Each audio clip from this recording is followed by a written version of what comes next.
Mon rôle dans l'opération Science & Me, j'ai été invitée à présider le comité scientifique du colloque. Moi, je suis enseignant-chercheur en études des sciences, communication scientifique, histoire des discours médiatiques à propos de sciences, public des sciences.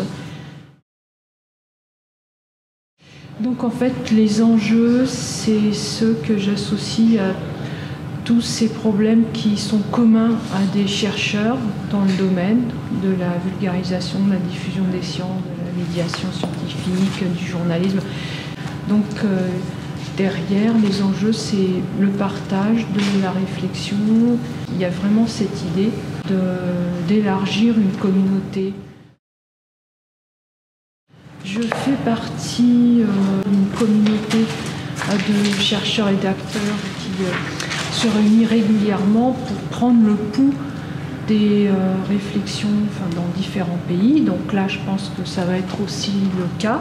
Il y a autre chose aussi, c'est que je constate chez beaucoup de jeunes chercheurs qu'ils ont des expériences de mobilité. Et en fait, ces expériences de la mobilité les transforment.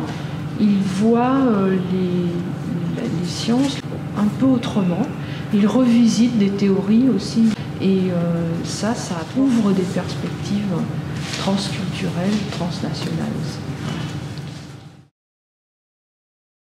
Là, pour moi, les réseaux internationaux, c'est vraiment l'idée de mobiliser aussi des réseaux un peu fraternels, multilingues aussi, en espagnol, en hispanophone, ou bien qui ont des cultures très différentes des nôtres, mais qui ont aussi des liens forts.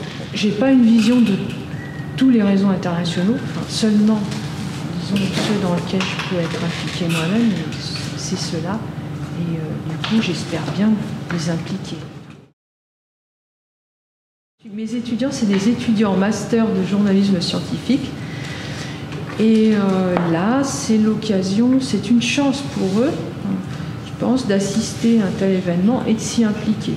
Puis le rôle après, c'est comment, à leur niveau, ils peuvent aussi faire des interviews qui sera un peu un homologue de ce qui va se dérouler dans les journées.